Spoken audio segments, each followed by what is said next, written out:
Hi students, I am Navkiran this side. I hope you are doing good और आप अच्छे से अपने नर्सिंग एंट्रेंस एग्जाम्स की तैयारी कर रहे होंगे। और इवन अगर आप एंट्रेंस एग्जाम की तैयारी नहीं कर रहे हैं, right now you are doing graduation और डिप्लोमा इन नर्सिंग, तब भी ये क्लासेस आपके लिए बहुत हेल्पफुल होंगी, क्योंकि आपके एग्जाम्स में बहुत अच्छे मार्क्स आएंगे अगर आप इन क्लासेस को अटेंड करते रहेंगे। तो आज ना एक बहुत ही इंपॉर्टेंट सिस्टम की मैं आप सब लोगों से बात करने वाली हूँ, which is called as respiratory system. बहुत सारे लोगों को रेस्पिरेटरी सिस्टम में बहुत दिक्कत होती है, क्योंकि इसकी एनाटॉमी आपको लिटिल बिट कॉम्प्लिकेटेड लगती है ना, लेकिन इसकी एनाटॉमी बहुत ही सिंपल होती है। एनाटॉमी के साथ साथ आज हम रेस्पिरेटरी सिस्टम की फिजियोलॉजी के बारे में भी बात करेंगे और हम जानेंगे difference between the external and internal respiration as well. तो चलिए without wasting any time let us start with the video today. तो सबसे पहले हमें यह पता होना चाहिए कि रेस्पिरेटरी सिस्टम के फंक्शंस क्या क्या होते हैं। As you know, respiratory system का नंबर 1 फंक्शन होता है obviously oxygen and carbon dioxide exchange, in short gases exchange. हम अपनी बॉडी में ऑक्सीजन लेके जाते हैं और हमारी बॉडी से हम लोग छोड़ते हैं कार्बन डाइऑक्साइड, जो कि वाया हमारे लंग से बाहर निकलती है, और ऑक्सीजन जाती है हमारे सेल्स में, and this is how we get the oxygenated blood. In addition to this, क्योंकि कार्बन डाइऑक्साइड हमारे लंग्स हमारी बॉडी से बाहर निकाल रहे हैं, तो ऑब्वियसली वो निकाल रहे हैं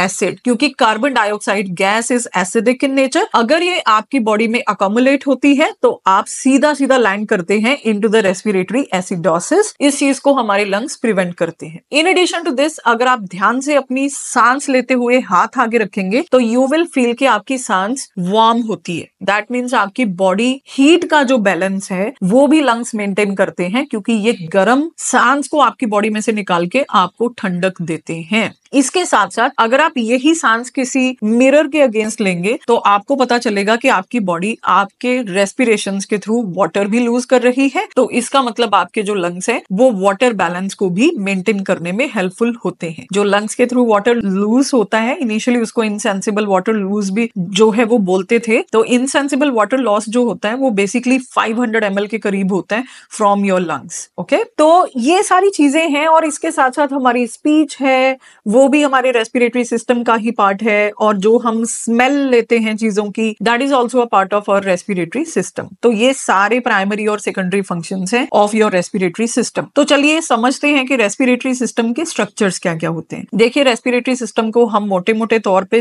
2 हिस्सों में डिवाइड करते हैं। One is the upper respiratory system and the second one is the lower respiratory part. तो बेसिकली जो अपर रेस्पिरेटरी सिस्टम है वो ट्रेकिया तक आता है, और ट्रेकिया से नीचे जितना भी आता है वो लोअर रेस्पिरेटरी ट्रैक्ट है आपका। तो अपर रेस्पिरेटरी ट्रैक्ट की अगर हम बात करें तो वो नोज से स्टार्ट होता है। जो नोज है, it is the organ of smell. तो बेसिकली हमारा जो नोज है ये एक सेप्टम से 2 हिस्सों में डिवाइडेड होता है। अगर आप नोज को इंटरनली देखेंगे तो there is a septum, there is a bone. जो सेप्टम है वो लेफ्ट और राइट नेयर में हमारे नोज को कन्वर्ट करता है। नोज में काफी अच्छी ब्लड सप्लाई होती है, और जो नेजल कैविटी होती है वो मॉइस्चर्ड होती है, क्योंकि जो ऑक्सीजन है उसको मॉइस्चर्ड इन्वायरमेंट में ही अंदर जाना होता है। जैसे ही हम नोज से आगे बढ़ते हैं तो नेक्स्ट जो पार्ट हमारे पास आता है रेस्पिरेटरी सिस्टम का, दैट इज साइनसेस। जो साइनसेस होती हैं बेसिकली ये हॉलो बोनी स्ट्रक्चर्स होते हैं, जिनमें के साउंड जो है वो ट्रेवल करती है। एक क्वालिटी होती है साउंड की which is called as resonance. अगर मैं न ऐसी ऐसी साउंड्स निकाल सकती हूँ तो वो इसीलिए निकाल सकती हूँ क्योंकि जो मेरे साइनसेस हैं दे आर एब्सोल्युटली क्लियर। जब आपको जुकाम होता है तो आपके साइनसेस ब्लॉक होते हैं विद द हेल्प ऑफ पस। उस टाइम पे आप इन शब्दों को यूज नहीं कर पाते हैं, क्योंकि आपकी जो साउंड होती है वो रेजोनेंस नहीं कर पाती है। इसके साथ साथ थोड़ा आगे जाएंगे तो एक और स्ट्रक्चर आता है which is called as pharynx. Basically जो फेरेंक्स है ये एक कॉमन स्ट्रक्चर है जहां से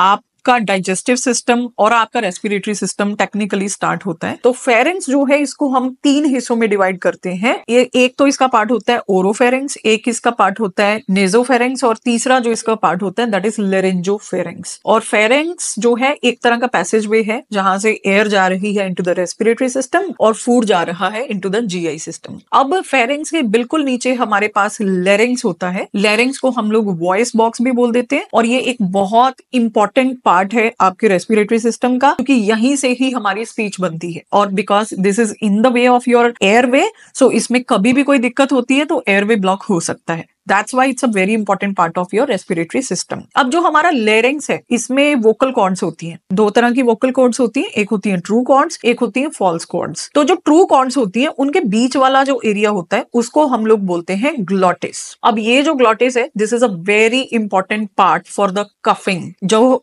आपका कफ रिफ्लेक्स है और जो आप कफिंग करके जो एक्स्ट्रा सिक्रीशंस होती हैं वो आपके लंग से निकालते हैं, तो वो स्टिमुलेशन किस में जनरेट होती है? ग्लॉटिस में, राइट? तो जो ग्लॉटिस है उसकी एक कवरिंग होती है which is called as epiglottis. ये एपिग्लॉटिस ना बंद हो जाता है जब आप खाना खा रहे होते हैं। बहुत बार आपके मम्मी पापा आपको समझाते हैं ना कि खाना खाते हुए बोलना नहीं चाहिए। That is absolutely correct. अगर आप खाना खाते हुए बोलेंगे तो वो खाना आपके ग्लॉटिस में जा सकता है, जिसकी वजह से बहुत ही गंदे वाला कफ रिफ्लेक्स एकदम से आपको आता है। तो क्योंकि आपका खाना जो है वो ग्लॉटिस में नहीं जाना चाहिए, इसीलिए एपिग्लॉटिस बंद हो जाना चाहिए। और एपिग्लॉटिस तभी बंद होगा if you are not speaking. Okay, तो इसलिए खाना खाते हुए नहीं बोलना है, राइट? उसके बाद जो नेक्स्ट हमारे पास लेरिंग्स के नीचे और स्ट्रक्चर आता है, that is the whole structure is called as trachea. अगर हम यहाँ से हाथ लगा के अपनी गर्दन पे भी आप देख सकते हो। एक चीज हमेशा याद रखें, ट्रेकिया हमेशा एंटेरियर होता है और पिछले वाली साइड में होता है ईसोफेगस। ईसोफेगस हमेशा पीछे होगा, ट्रेकिया आगे होगा। इसीलिए किसी भी अनकॉन्शियस पेशेंट में एस्पिरेशन के ज्यादा चांसेस होते हैं। क्योंकि ट्रेकिया आगे वाली साइड में है तो आप कुछ भी खाएंगे तो ज्यादा चांसेस है कि वो ट्रेकिया में ही जाएगा, until and unless you are controlling that engulfing mechanisms. तो बहुत सारे हमारे पेशेंट्स होते हैं ना, स्ट्रोक वाले पेशेंट्स या जिनको पैरालिसिस है, या पोस्ट एनेस्थीसिया क्लाइंट्स जो कि पोस्ट ऑपरेटिव क्लाइंट्स होते हैं। अब ऐसे क्लाइंट्स में क्या दिक्कत होती है? They can not control their gag reflex. If they can not control their gag reflex, most of the chances are there कि जो फूड है वो ट्रेकिया में ही गिरेगा, क्योंकि ट्रेकिया हमारा एंटेरियरली होता है, पोस्टेरियरली ईसोफेगस होगा। ओके, तो अगर नेक पे कभी भी कोई चोट लगती है तो हमेशा ट्रेकिया में ही पहले लगती है। और ट्रेकिया जो है ना वो बड़े हार्ड कार्टिलेज का बना होता है, बहुत जल्दी इसको आप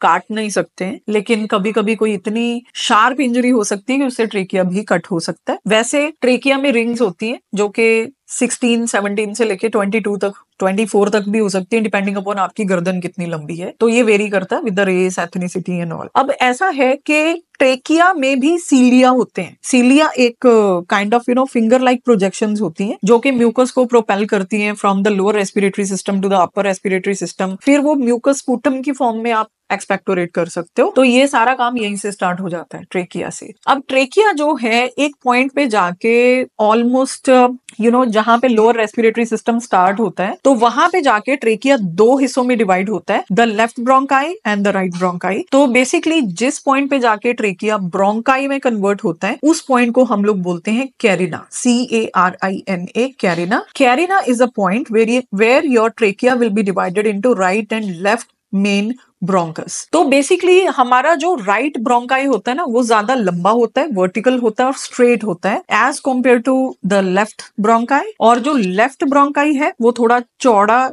कम होगा, सॉरी चौड़ा थोड़ा ज्यादा होगा चौड़ाई में, और थोड़ा लंबा कम होगा as compare to the right bronchi. तो बेसिकली कैरिना का क्या सिग्निफिकेंस है? जब आप ईटी डालते हो ना, एंडोट्रेकियल ट्यूब, तो हम लोग कैरिना से 2 से 3 सेंटीमीटर उसको ऊपर ही डालते हैं, क्योंकि अगर आप कैरिना के लेवल पे एंडोट्रेकियल ट्यूब को ले जाओगे तो वो एक ही लंग को इंटुबेट करेगा। तो कैरिना का वहां पे सिग्निफिकेंस आता है कि जहां पे आपका ट्रेकिया डिवाइड हो रहा है ना, उससे 2-3 सेंटीमीटर ऊपर हम लोगों को एंडोट्रेकियल ट्यूब जो है उसको रखना होता है, राइट? अब हम ब्रोंकाई तक तो समझ चुके हैं। उसके बाद जो ब्रोंकाई होते हैं वो फर्दर ब्रांचेस में डिवाइड होते हैं, जिसको हम लोग बोलते हैं ब्रोंक्यूल्स, और ब्रोंक्यूल्स फर्दर एल्वेलाई में डिवाइड होते हैं। इससे पहले कि हम लोग फर्दर और टर्मिनल रेस्पिरेटरी सिस्टम की बात करें, एक चीज मैं और आपको बता देना चाहती हूँ, ग्रॉस स्ट्रक्चर ऑफ लंग्स। देखिए हमारी बॉडी में 2 लंग्स होते हैं, और एक लेफ्ट लंग होता है, एक राइट लंग होता है। जो लेफ्ट लंग होता है वो 2 लॉब्स में डिवाइड होता है, क्योंकि जो थर्ड लोब होती है उसमें हार्ट को अकोमोडेट करना होता है। तो टेक्निकली स्पीकिंग जो लेफ्ट लंग का सरफेस एरिया है वो कम होता है as compare to right lung, whereas right lung has more surface area, क्योंकि इसमें 3 लोब्स होती हैं, upper, intermediate and lower lobe. और जो राइट हमारा लंग है, जैसे कि मैंने आपको बताया, क्योंकि उधर हर्ट नहीं होता है तो सरफेस एरिया ज्यादा होगा उधर। और हमारे लंग्स के आसपास में एक लेयर होती है which is called as pleural cavity. Basically that is a cavity. Cavity का मतलब क्या होता है? जहां पे 2 लेयर्स होती है और बीच में गैप होता है। अब ये जो गैप है यानी कि कैविटी है, इसमें एक तरह का फ्लूइड होता है which is called as pleural fluid. अब ये जो प्लूरल फ्लूइड है इसका काम क्या होता है? अगर आपको एक्सटर्नली कोई ब्लो आता है लंग्स के ऊपर तो उसको ये प्रिवेंट करता है, लंग्स को लुब्रिकेट रखने में हेल्प करता है, और वैसे भी न्यूट्रिशन एक्सचेंज जो है वो इसके थ्रू होता है। अब एक डिसीज होती है बेटा जिसको हम लोग बोलते हैं प्लूरल इफ्यूजन। प्लूरल इफ्यूजन के केस में ये प्लूरल कैविटी में फ्लूइड का अमाउंट ज्यादा हो जाता है, और ये काफी सारी कंडीशन कंडीशंस में हो सकता है। तो हम लोग फिर थोरासेंटेसिस करके ये एक्स्ट्रा प्लूरल फ्लूइड को बाहर निकालते हैं लंग से। जो प्लूरल कैविटी होती है ना, इसकी 2 लेयर्स होती हैं। जो तो लंग्स के साथ अटैच इसकी लेयर है उसको हम लोग बोलते हैं विसरल प्लूरा, और जो बाहर वाली लेयर है उसको हम लोग बोलते हैं parietal pleura.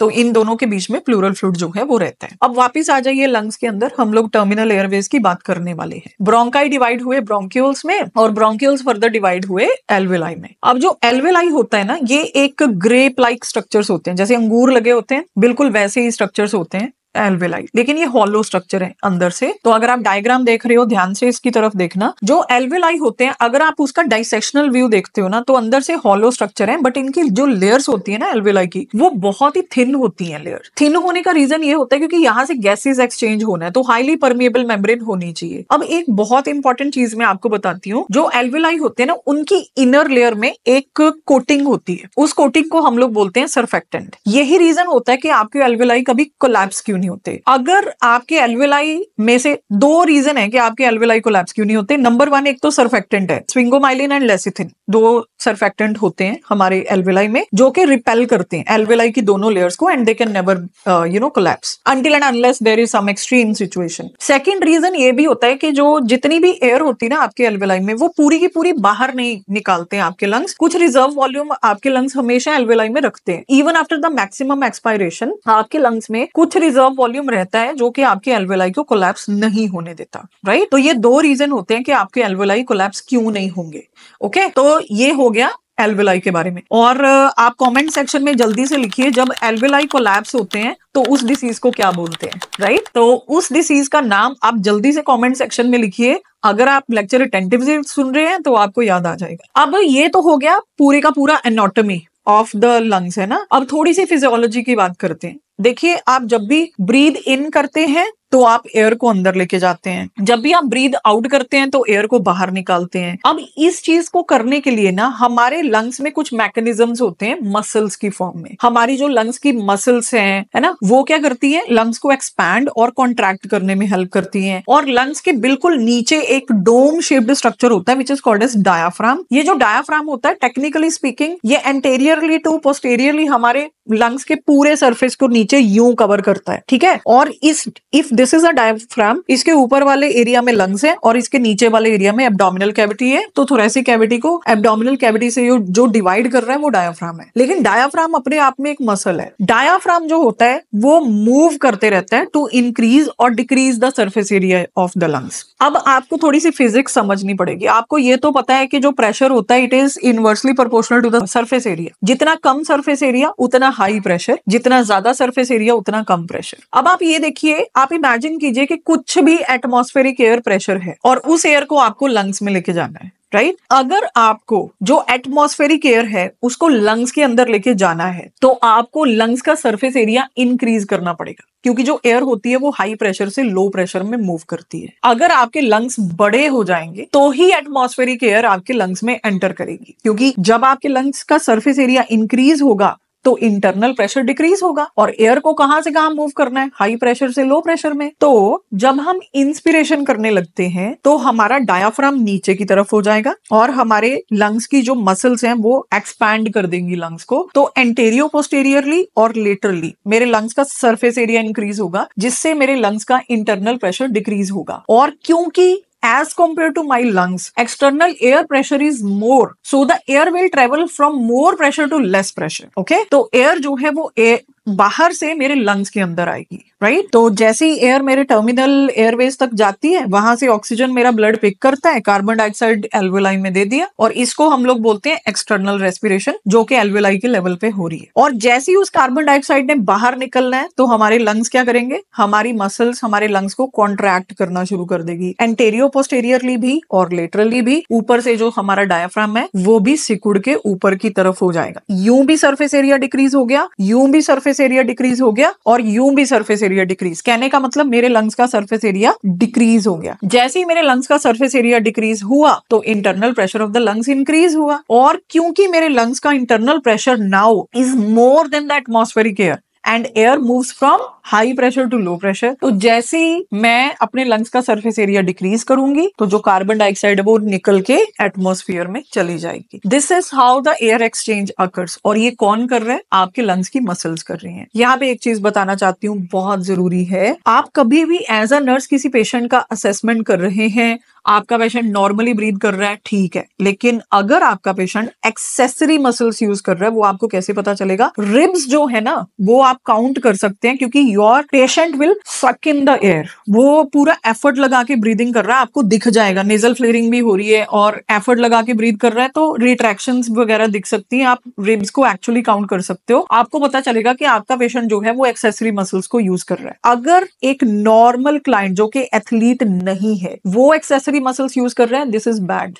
You should immediately inform because your patient is in respiratory depression। लेकिन अगर आप किसी ऐसे पेशेंट को एग्जामिन कर रहे हैं जो कि एक एथलीट है और वो एक्सेसरी मसल यूज कर रहा है, तो दिस इज एब्सोल्युटली नॉर्मल, क्योंकि जो एथलीट होते हैं वो नॉर्मली भी एक्सेसरी मसल्स यूज करने के लिए ट्रेन्ड होते हैं। ठीक है, तो यहां तक आपको समझ आ जाना चाहिए। तो हम लोग बात कर रहे थे कि कैसे एयर एक्सचेंज होगा, है ना। ये जो कॉन्सेप्ट है ना प्रेशर ग्रेडियंट का, कि क्यों एयर एंटर करती है, क्यों एयर एस्केप करती है, ये अगर समझ आया आपको तो ही सीओपीडी समझ पाओगे, क्योंकि सीओपीडी में यही मैकेनिज्म फेल हो जाता है। सीओपीडी में जो आपकी रेस्पिरेटरी मसल्स होती हैं वो वीक हो जाती हैं, जिसकी वजह से एयर एक्सचेंज नहीं हो पाता and the lungs are always filled with the air. इसी चीज को तो सीओपीडी बोलते हैं और इसी चीज को एम्फाइजीमा भी बोलते हैं, राइट। तो इसीलिए ये वाली फिजियोलॉजी मैंने आपको समझाई। अब उसके बाद इंटरनल रेस्पिरेशन में क्या होता है, जो ऑक्सीजन आपकी एल्वेलाई में से, देखिए एल्वेलाई का स्ट्रक्चर ध्यान से अगर जूम इन करके देखेंगे ना, तो एल्वेलाई के आसपास में बहुत सारी कैपिलरीज होती हैं। कैपिलरीज यानी कि मैश ऑफ आर्टरीज होती हैं और ये हाईली परमेबल है। इन्होंने क्या किया, ऑक्सीजन एल्वेलाई से लिया, अब ये आपके ब्लड में चली गई, ब्लड उस ऑक्सीजन को लेके जाएगा सेल्स के पास, सेल्स ऑक्सीजन को पिक करेंगे, बदले में CO2 फेंकेंगे इनटू द ब्लड, और वो CO2 वाला जो ब्लड है, इम्प्योर ब्लड, वो आपके लंग्स में आएगा, CO2 एक्सचेंज होगा, बदले में ऑक्सीजन लेंगे and the circle will keep on going. जो एक्सचेंज होता है सेलुलर लेवल पे between the oxygen and carbon dioxide, उसको बोलेंगे इंटरनल रेस्पिरेशन, और जो एल्वियोलर लेवल पे होता है एक्सचेंज ऑक्सीजन और कार्बन डाइऑक्साइड का, उसको हम लोग बोलेंगे